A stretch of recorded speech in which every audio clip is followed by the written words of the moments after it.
Saya Syafir Supit, saya gembala sidang dari suatu gereja yang beraliran Kristen.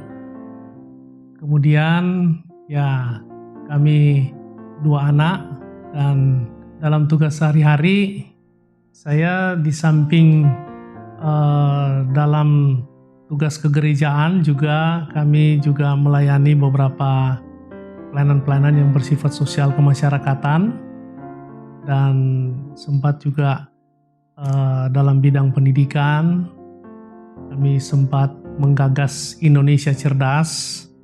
Itu mirip-mirip dengan Indonesia Mengajar, tapi memang lebih terkonsentrasi kepada 3 daerah khusus, yaitu Papua, Papua Barat, dan NTT. Ada juga sebagian di Maluku Utara. Dan terakhir saya sempat menjabat sebagai salah satu ketua dari Persekutuan Gereja-Gereja Indonesia Wilayah DKI Jakarta, namun sekarang sudah menyelesaikan tugas selama 2 periode. Ya, sesudah itu oleh anugerah Tuhan Pak Anies memanggil untuk membantu beliau di TGUPP, Tim Gubernur untuk Percepatan Pembangunan. Nah, kira-kira itulah tugas keseharian, sekalipun sekarang juga sudah selesai juga semua itu. Sekarang ini ya kembali kepada pelayanan kemasyarakatan, kegerejaan yang di mana saya berasal sebelumnya. Jadi saya mulai terlibat di TGUPP itu sebenarnya bukan dari awal. Jadi di tengah perjalanan, mungkin sekitar 1 tahun lebih mengakhiri tugas dari Pak Anies, saya mendampingi beliau di TGUPP. Dan itu atas ajakan beliau, dan saya bergembira tentang hal itu. Dan memang sebelumnya kami sudah berinteraksi dengan Pak Anies itu sejak kami ada tugas di pelayanan kegerejaan. Dalam beberapa momentum kami mendampingi beliau, baik di yang sifatnya lintas agama maupun yang sifatnya safari-safari atau dialog dan lain sebagainya.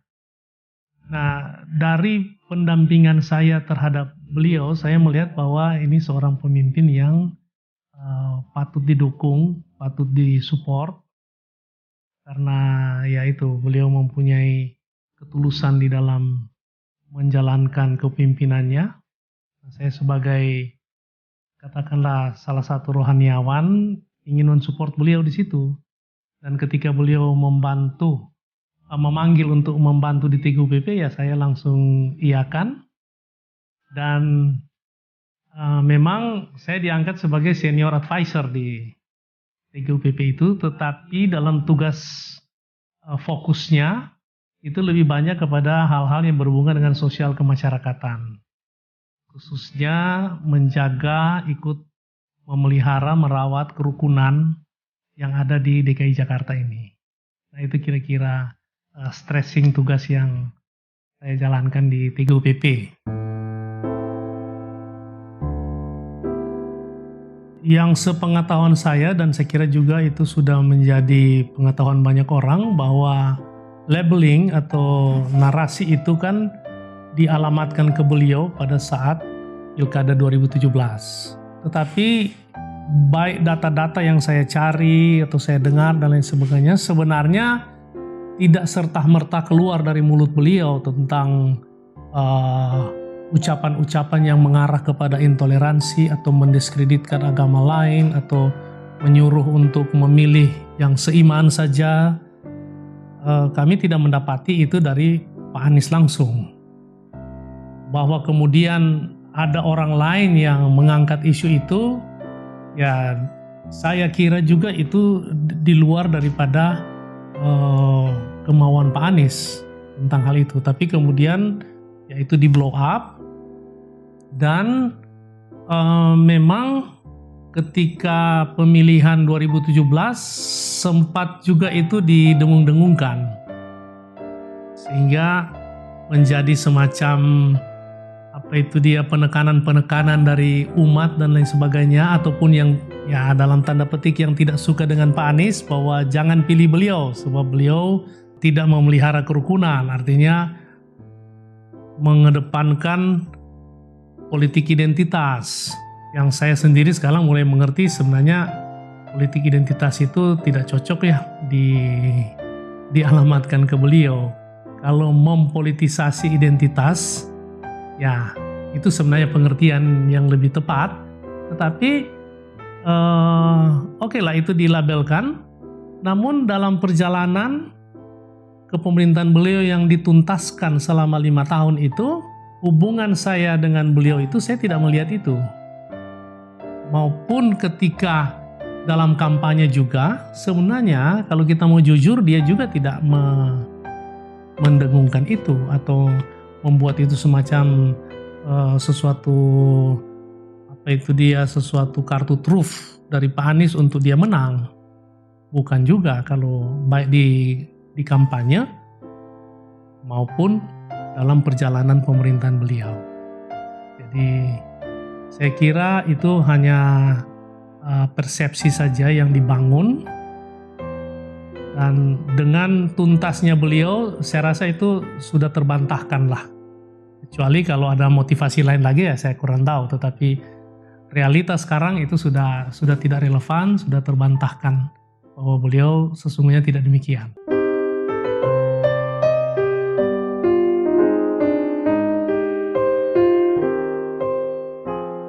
Iya, di dalam kepemimpinan beliau kan beliau mengedepankan highlight-nya atau tagline dari beliau itu kan maju kotanya bahagia warganya. Jadi dua komponen inilah yang menjadi pendorong untuk dia lakukan dan dia capai. Dan dari dua ini realita yang kita lihat bahwa maju kotanya benar terjadi. Kota Jakarta mengalami kemajuan. Dalam pembangunan fisik tentunya ya kita bisa saksikan banyak katakanlah perbaikan-perbaikan, baik itu taman, baik sekolah, baik rumah susun, bahkan yang lebih hebat lagi Jakarta International Stadium berhasil menyelenggarakan Formula E yang semuanya itu sudah tingkat kelas dunia. Itu secara maju kotanya itu terbukti gitu. Demikian juga dengan integrasi transportasi yang luar biasa, yang saya kira ketika zaman Pak Anies itulah ini terjadi. Jadi yang saya petik di sini, maju kotanya pembangunan yang dilakukan tidak sekedar bangun-bangun saja, tetapi membangun dengan konsep, membangun dengan gagasan. Dan itu bukan hanya untuk selama dia pemerintahan, tetapi itu akan berdampak kesinambungan ke depan. Nah itu. Nah kemudian dari tagline kedua, bahagia warganya, nah itu juga betul terasa. Jadi dia memperlakukan warga Jakarta ini secara adil, setara. Sehingga dari situlah orang akhirnya merasa ya saya bahagia tinggal di Jakarta. Saya merasa dipedulikan, saya tidak merasa didiskriminasi, dan banyak hal manifestasi dari itu yang beliau lakukan, misalnya dengan menghadirkan rasa kesetaraan itu, korban-korban gusuran misalnya dan lain sebagainya, itu kemudian diakomodir dan tidak dibuang kumuhnya, tidak dibuang kampung kumuhnya, tapi kumuhnya yang dibuang, kampungnya ditata menjadi layak untuk dihuni. Itu saya kira menimbulkan rasa bahagia dari warga Jakarta. Kemudian kebahagiaan lain, ya kalau dari perspektif saya sebagai rohaniawan, beliau menghadirkan kesetaraan di dalam membangun kerukunan. Sebagai contoh misalnya dengan dia memberikan bantuan operasional tempat ibadah kepada semua agama, bukan hanya agama tertentu. Itu saya kira itu menghadirkan rasa bahagia kepada semua warganya. Kemudian juga hal-hal yang berhubungan dengan pembangunan rumah ibadat, ini bagi semua agama ini sesuatu yang krusial, sebab kita sudah tahu bahwa di Jakarta atau di Jawa ini sesuatu yang tidak mudah didapat. Tetapi bukan berarti tidak bisa didapat. Dan ya syukur pada zaman Pak Anies, dia selalu mengedepankan kesetaraan, keadilan, dan berdasarkan regulasi. Jadi kalau ada satu umat atau satu tempat ibadah yang sudah bertahun-tahun kok nggak dapat izin, dia pasti akan gelisah. Kenapa itu terjadi? Dan dia akan mendorong untuk diselesaikanlah itu. Harusnya rakyat ini mendapat keadilan dengan mendapatkan izin mendirikan bangunan. Dan dalam perjalanan itu betul terjadi gitu. Semua yang bermohon, yang penting secara administrasi, secara regulasi terpenuhi, dia tidak segan untuk segera mengeluarkan itu tanpa pandang bulu.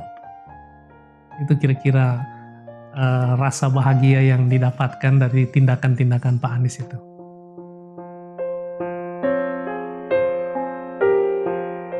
Yang pertama saya kira dia memimpin dengan suatu gagasan. Jadi tidak secara konvensional saja dia, karena sudah jadi gubernur, ya sudahlah, memimpin aja, membangun saja. Tetapi dia one step ahead, jadi lebih ke depan dengan membangun berdasarkan suatu gagasan. Dan gagasan itu tentu melalui satu penelitian dan sesuai dengan kebutuhan daerah yang akan dibangun itu. Nah, ini yang kami dapati waktu kami bersama-sama dengan dia. Sehingga contoh saja misalnya trotoar yang diperbesar itu kan bukan sekedar mau beda dengan yang gubernur lain, bukan. Tapi itu ada gagasan di balik itu, yaitu supaya pejalan kaki merasa happy dan akhirnya tidak semua harus menggunakan kendaraan pribadi, mana yang bisa dijalani secara normal, dijalani saja. Kemudian integrasi transportasi, itu kan semua dikerjakan melalui suatu gagasan. Dan sekarang kita sudah lihat hasilnya bahwa ternyata memang Jakarta mesti begitu. Karena itu bukan sekedar membangun, tapi membangun dengan konsep masa depan. Jakarta menjadi kota internasional, ya memang harus dikedepankan tentang integrasi transportasi, sumur resapan, dan lain sebagainya. Itu kan semua gagasan. Bukan sekedar mengatasi banjir, banyak banjir diatasi tetapi tidak ada gagasan apa. Sehingga ya zaman Pak Anies, banjir oke masih ada, tetapi bisa tertangani dan lebih cepat bisa diselesaikan. Nah, itu kira-kira yang pertama. Yang kedua yang saya melihat, beliau seorang yang humanis. Nah ini luar biasa. Jadi misalnya dia mengambil keputusan atau bertindak, dia sebenarnya punya otoritas untuk melakukan perintah dan lain sebagainya, tetapi dia tidak sekedar melakukan itu saja. Dia selalu melakukan pendekatan secara kemanusiaan. Contoh misalnya waktu pembangunan GPIB Pelita di Lubang Buaya itu mengalami hambatan. Ketika akan diresmikan besok ada keberatan. Dia memanggil semua yang terkait dan mengecek. Singkat cerita, secara administrasi dan lain sebagainya sudah memungkinkan. Harusnya bisa saja dia perintahkan segera diresmikan. Tetapi namanya ada hambatan, dia mau cari tahu apa yang menjadi hambatan dan semampu-mampunya dia akan berusaha menyelesaikan itu. Itu dibuktikan ketika selesai meresmikan Gereja Katolik Kalvari, kalau tidak salah namanya, siangnya dia ikut sholat bersama-sama dengan orang yang keberatan untuk GPIB dibangun atau diberikan izin pada waktu itu. Jadi dia ikut sholat bersama-sama. Sesudah itu kemudian dia berdialog dengan orang yang keberatan itu, dia lakukan tukar pikiran, dan ya syukurlah kemudian ganjelan itu bisa terhubungkan. Dan sehingga akhirnya yang memberi hambatan dengan sukacita, oke Pak, kami paham, kami mengerti, dan sekarang kami pun dengan sukacita mengokekan untuk IMB itu diberikan. Nah, itu yang saya katakan dia melakukan hal-hal yang sifatnya humanis. Contoh berikut juga yang menarik, dia saya lihat kalau misalnya ada kedukaan, itu Pak Anies mendahulukan itu. Dalam satu peristiwa kami ada janjian dengan beliau untuk bertemu tokoh-tokoh agama pada waktu itu. Sudah setengah jam menunggu, belum datang. Kemudian cek lagi, masih belum datang. Akhirnya dapat berita bahwa ternyata Pak Anies sudah dalam perjalanan untuk janjian ketemu, tetapi mendengar ada kedukaan. Dan mobil dibelokkan, dia menghadiri kedukaan dulu. Nah, ini bukan 1-2 kali. Saya pribadi sudah banyak pengalaman. Setiap ada kedukaan selalu saya WA ke beliau dan beliau selalu dengan sukacita menyempatkan diri untuk datang. Artinya kalau dari perspektif kami Kristiani itu ada ayat yang berkata lebih baik ke rumah duka daripada ke rumah pesta. Dan itu dia lakukan. Saya kira dia tidak tahu ayat itu, tetapi dia tidak perlu tahu itu, tapi dia lakukan dengan ketulusan. Ingin menyatakan keprihatinan simpati dengan orang-orang yang menderita. Dan itu saya kira merupakan corak lifestyle daripada Pak Anies itu. Dalam menjalankan kepemimpinan juga dia selalu melakukan keberpihakan kepada orang-orang yang memang perlu ditolong. Itu hal yang kedua. Tapi yang ketiga yang saya kira menonjol dari dia yaitu dia seorang pemimpin yang cerdas. Baik dalam melakukan komunikasi, baik dalam negeri maupun luar negeri. Saya kira itu modal yang sangat baik untuk jika Tuhan berkenan untuk mempercayakan dia satu kepemimpinan yang lebih besar, dia sudah miliki prasyarat-prasyarat itu. Itu kira-kira yang kami dapatkan selama bersama-sama beliau.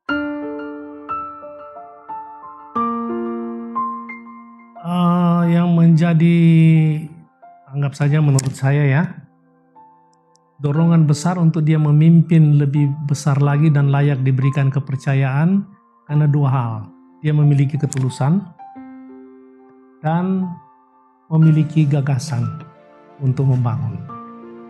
Jadi dia berjalan dengan hati tetapi juga dengan intelektualnya. Nah, saya kira kalau ini digabungkan itu luar biasa. Kita percaya Indonesia ini, kita tahu bersamalah bahwa masalahnya cukup kompleks. Kita berterima kasih kepada presiden-presiden sebelumnya yang sudah memimpin. Tapi seperti yang Bung Karno katakan bahwa kemerdekaan itu merupakan jembatan emas menuju cita, yaitu masyarakat yang adil dan makmur atau menghadirkan keadilan sosial bagi seluruh masyarakat. Jadi presiden yang sudah ada ini berbuat baik, namun tentu perlu dilanjutkan lagi untuk mencapai puncak cita-cita itu. Jembatan ini harus diisi terus, dan bagi kami inilah waktunya Pak Anies untuk melanjutkan itu. Karena dia punya gagasan dan dia punya ketulusan untuk membangun. Saya kira dia seorang intelektual, dia tidak lagi berpikir untuk menggeruk harta untuk diri sendiri ataupun pencitraan. Saya kira dalam pengikutan sertakan kami dengan Pak Anies itu hampir tidak ada motif seperti itu. Jadi dia hanya ingin membangun saja, tulus dan punya gagasan.